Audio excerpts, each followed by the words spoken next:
तो दोस्तों कोल्हान यूनिवर्सिटी में क्या चल रहा है भाई, सब कोई परेशान है। कोल्हान यूनिवर्सिटी का बच्चा, ठीक है, सेमेस्टर 2 का एग्ज़ाम में क्या बदलाव हो रहा है, चलिए जानते हैं, सब कुछ जानेंगे, ठीक है। तो देखिए कोल्हान यूनिवर्सिटी चाईबासा यह आपके 6 जिलों में एग्ज़ाम कंडक्ट करवाती है। और ये संथाल परगना डिवीज़न के अंतर्गत जितने भी 6 ज़िले हैं, जिसमें मैं पहले नाम बता देता हूँ, ठीक है। इन सभी ज़िलों के बच्चों को परेशानी हो रही है। इसमें आ जाता है जामताड़ा, ठीक, फिर आ जाता है आपका दुमका, तीसरा आ जाता है आपका देवघर, चौथा आपका आ जाता है साहेबगंज, ठीक है, पांचवा आ जाता है गोड्डा और छठा आ जाता है आपका पाकुड़। ये 6 ज़िले के बच्चे जो है इसमें पढ़ाई करते हैं स्पेशली, ठीक है। और इसका एक कॉलेज इसी 6 ज़िले में है। अब देखिए यहाँ पे क्या हो रहा है, एग्ज़ाम बहुत से लोग बोल रहे हैं कि मेरा सिलेबस बदल गया है, ठीक है, किसी को पता नहीं है, कोई बोल रहा है क्या क्या पढ़ना है, मैं कुछ नहीं बुझा रहा है। चलिए जानते हैं, ठीक है, अगर वकाइए नहीं, सब कुछ होगा। सिद्धू कानू मुर्मू यूनिवर्सिटी दुमका, ठीक है। और यहाँ पे अभी कुछ बदलाव किया जा रहा है सही में, और आपका जो है पुराना सिलेबस है वह बदल रहा है इन लोग। और ये इन लोग का कहना है कि अब हम जो है यूजीसी का न्यू सिलेबस के अकॉर्डिंग चलेंगे। 2020 में शुरू एक सिलेबस आया था जिसमें आईआरसी, आईवीएस, ठीक है, बहुत सारे सब्जेक्ट हैं, तो उसको बदल दिया गया है। एंड नया सब्जेक्ट आया है एमडीसी करके, अभी बात करेंगे, ठीक है। और आपका सिलेबस किस यूनिवर्सिटी के साथ मैच कर रहा है वो भी जानेंगे।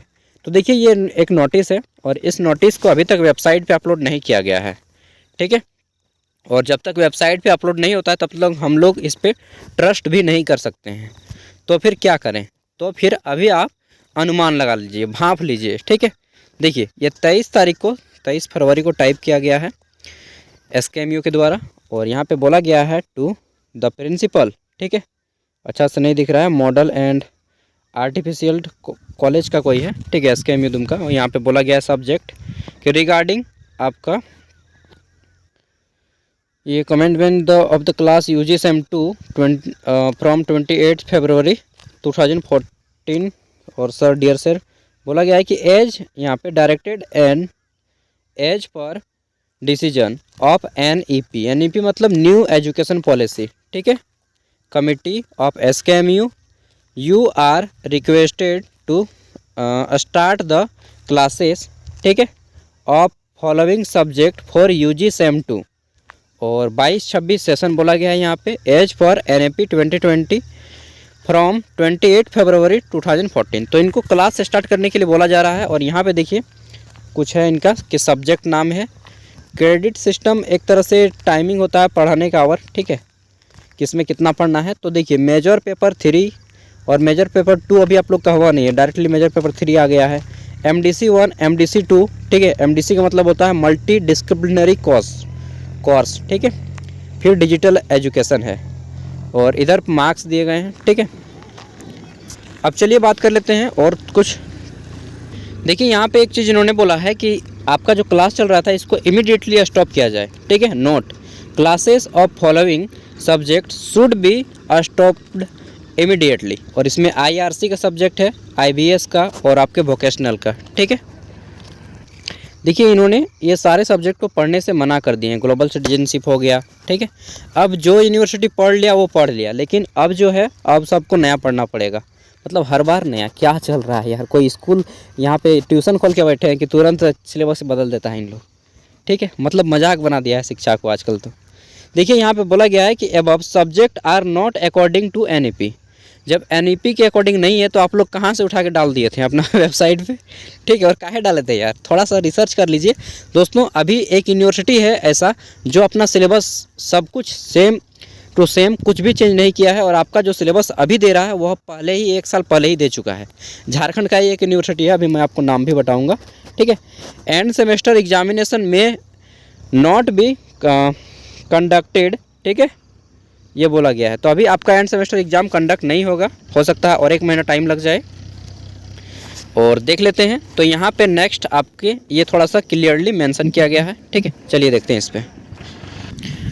अब देख लीजिए यहाँ पे बोला गया है कि आपको ये पहले वाले पढ़ने में थे, ठीक है, जिसमें आपका इंग्लिश था, language and communication skill English 100 number का। अब वही सब्जेक्ट वही है, लेकिन अब आपका 50 नंबर का हो गया है। मैथमेटिकल था आपका 100 नंबर का, अब हो गया है 75 नंबर का, ठीक है। फिर आपका यहाँ पे था ग्लोबल सिटीजनशिप एजुकेशन, इसको हटा दिया गया है, ठीक है। वैल्यू जो बेस कोर्स था इसको भी हटा दिया गया है और आपका मेजर पेपर 2 आ गया है। पहले भी था मेजर पेपर 2, ठीक है। IRC को हटा करके हटा दिया गया है और आपका बस यही सब्जेक्ट हटा दिए गए, ठीक है। IRC, IBS और आपका CC के पेपर। इसमें अब आपको क्या पढ़ना है, तो इंग्लिश पढ़ना है, मैथ पढ़ना है। पहले भी पढ़ना था, अभी भी पढ़ना है। बस यहाँ पे बढ़ गया है एगो सब्जेक्ट। मेजर पेपर 2 था पहले, अब मेजर पेपर 3 हो गया है, ठीक है। मेजर पेपर 2 था, अब एगो एक्स्ट्रा पढ़ना है, मेजर पेपर 3। और IRC की जगह पे आपका आ गया है MDC 1, ठीक है। और CC पेपर 3 गो था, उसकी जगह पे और एगो आ गया है MDC 2, ठीक है। अब ये MDC क्या होता है, देखिए पहले हम लोग पढ़ते थे सबसे पहले साइड पेपर, जिसको हम लोग सब्सिडरी पेपर के नाम से जानते थे। बाद में इसका नाम कर दिया गया जेनरिक पेपर, जेनरिक इलेक्टिव का पेपर। और फिर बाद में नाम इसका करके बदल के कर दिया गया IRC पेपर, और इसका फिर नाम बदल दिया गया, ठीक है। और बाद में फिर इसका नाम बदला गया और क्या किया गया, MN पेपर, माइनर पेपर। और अभी जो इसका नाम है वह है आपका MDC। मतलब इतना बार बदला गया ना कि आदमी बदलने वाला कौन था जी, उसको वरदान मिला होगा कितना बार बदला देखें, IRC, GE और उससे पहले था सब्सिडरी, ठीक है। ये सारे नाम बदलें। और पहले जो आपको पढ़ना था IBS, उसमें अब इन्होंने किया है डिजिटल एजुकेशन एगो पढ़ना है, ठीक है। अब देखिए ये 7 गो पेपर, पहले तो 6 गो पढ़ना था, अब आपको 7 गो कर दिया गया है। अब देखिए यहाँ पे बोला गया है कुछ नोटिस, इसको ध्यान देते हैं कि मेजर पेपर 3 प्रैक्टिकल विषय के लिए 100 मार्क्स, 100 अंकों का प्रैक्टिकल होगा और नॉन प्रैक्टिकल विषयों के लिए थ्योरी परीक्षा होगी, ठीक है। फिर बोला गया है कि MDC 1 मल्टी डिस्क्रिप्लिनरी कोर्स होता है, MDC का फुल फॉर्म, ठीक है। MDC 1 और MDC 2 छात्रों को अपना डिसिप्लिन को छोड़कर अन्य डिसिप्लिन से चुनाव करना होगा। मतलब जो आपका ऑनर्स पेपर है उसको छोड़ के अन्य कोई सब्जेक्ट चुनना होगा, ठीक है। जैसे आर्ट्स के स्टूडेंट साइंस या कॉमर्स का विषय चुनेगा, कॉमर्स के स्टूडेंट साइंस और आर्ट्स के विषय चुनेंगे। अगर साइंस के स्टूडेंट आर्ट्स और कॉमर्स के विषय, क्या बोला गया है, अगर साइंस के स्टूडेंट आर्ट्स और कॉमर्स से 2 विषय चुनेगा, मतलब समझ गए हैं, आर्ट्स वाला कॉमर्स या साइंस का चुनेगा, कॉमर्स वाला मतलब अपना फैकल्टी चेंज करना है, ठीक है।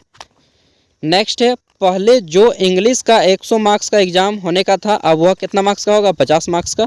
Mathematical and computational thinking analysis पहले 100 मार्क्स का था, अब 75 मार्क्स का होगा। सभी विषयों का सिलेबस अपने क्लास टीचर से प्राप्त कर सकते हैं और उपयुक्त सभी बदलाव यूनिवर्सिटी द्वारा इसलिए किया गया है ताकि छात्रों को उसी सब्जेक्ट कॉम्बिनेशन के साथ डिग्री दिया जाए जो UGC कहता है। UGC कहता है कि अब बच्चे ग्रेजुएशन नहीं होने चाहिए, भारत अब पढ़ा लिखा नहीं हो ताकि रोज़गार मांगता है, यही तो कहता है UGC यार। सही रूप में अगर देखा जाए, डायरेक्टली बोलो ना, खुल के ना, सरकार का यही उम्मीद है कि अब बच्चे नहीं पढ़ें अच्छा से, नहीं तो मैथ और साइंस इंग्लिश पढ़ पाएगा यार। अगर पढ़ना होता तो वो साइंस नहीं लिखा लेता, आर्ट्स का ही लिखाया। फिर बोला गया है कि जो विषय हटाया गया है वो सभी UGC नियमावली के अनुसार UG छात्रों को नहीं पढ़ना था, जबकि जो विषय जोड़े गए हैं वो UG नियमावली के अनुसार पढ़ना था। इसलिए छात्रों का विषय को भविष्य को ध्यान में रखते हुए ऐसा निर्णय लिया गया है।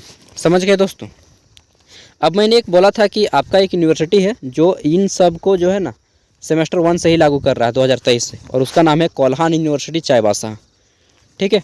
और वो यूनिवर्सिटी सबसे डिफरेंट है, उसमें कोई भी अभी तक बदलाव नहीं किया है। वो शुरू से ही ये सब दे दिया था, AEC पेपर, SEC पेपर, इन सब का नाम है MDC, ठीक है।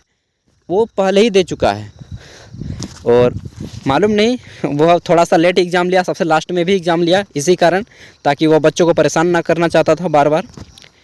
और जस्ट आपका एग्ज़ाम होता है उसके बाद कोल्हान यूनिवर्सिटी चाईबासा हुआ था नेक्स्ट ईयर, ठीक है, सॉरी प्रीवियस ईयर। तो दोस्तों बात इतना है कि अब परेशान करके रख दिया है मास्टर को भी और बच्चे को भी, कौन, गवर्नमेंट। चलिए मैं रीज़न बताता हूँ क्या है रीज़न थोड़ा सा। और देखिए जनगणना हुआ 2021 में, प्रत्येक साल होता है, 19 में हुआ था, ठीक है। और प्रत्येक साल शिक्षित बेरोजगारों की काउंटिंग होती है, तो उसमें पता चला कि भारत में सबसे ज़्यादा शिक्षित बेरोजगार कौन है, तो जो BA किए हैं। कौन? BA स्नातक योग्यताधारी सबसे ज़्यादा शिक्षित बेरोजगार हैं और यही लोग सबसे ज़्यादा रोजगार की मांग करते हैं। सो गवर्नमेंट का फैसला ये था कि अब ग्रेजुएशन को कुछ ऐसा किया जाए कि आम आदमी बीए ना कर पाए, ठीक है, ग्रेजुएशन ही ना कंप्लीट कर पाए, ना उन लोग ग्रेजुएशन करेगा ना हमसे रोज़गार मांगेगा, ठीक है। और डेफिनेटली इन लोग ऐसा सिलेबस लाया है कि अब साधारण बच्चा ग्रेजुएशन करके दिखा दे तो मान जाएं, ठीक है। काम करके पढ़ाई अब नहीं हो पाएगा, ऐसा सिलेबस आया है कि जैसे कि मैं खुद काम करके पढ़ाई किया था, पूरा का पूरा 12th के साथ फुल टाइम वर्क करता था, ठीक है। 9 बजे जाता था और शाम के 8 बजे आता था, फिर भी पढ़ाई करता था, बीच में जब भी टाइम मिल रहा था। लेकिन अब शायद ये उस टाइप से पढ़ाई अब नहीं हो पाएगा ग्रेजुएशन का, ठीक है। तो बात इतना है कि कुल मिला के गरीबों को ही अब सताया जा रहा है।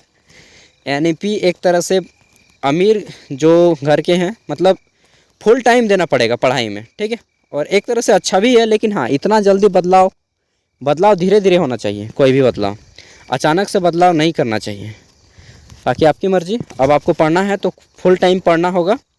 और मैं इन सभी के अब सिलेबस के ऊपर वीडियो जल्दी से लाने की कोशिश करूँगा, जैसे ही आरयू का एग्ज़ाम हो जाता है, रांची यूनिवर्सिटी का, और आपका एनपीयू का, ठीक है। और मेरा भी एग्ज़ाम है एमए लास्ट सेमेस्टर का, तो देख लूँगा। उसके बाद आप लोग की वीडियो का कोशिश करूँगा लाने के लिए, ठीक है। चलिए मिलते हैं अगले वीडियो में, तब तक के लिए बाय। और क्या बताएं, परेशान हो गए होंगे अभी भी एक 3 साल का ग्रेजुएशन होता है, कहाँ पे, इग्नू में, ठीक है। 3 साल का अभी भी होता है, वहाँ पे सेमेस्टर नहीं ईयरली होता है, 3 साल में 3 बार एग्ज़ाम लिया जाएगा। तो अगर आप में से कोई इंटरेस्टेड होंगे तो इग्नू से भी कर सकते हैं। बाय, मिलते हैं नेक्स्ट वीडियो में। यार काफ़ी बातें हो गई।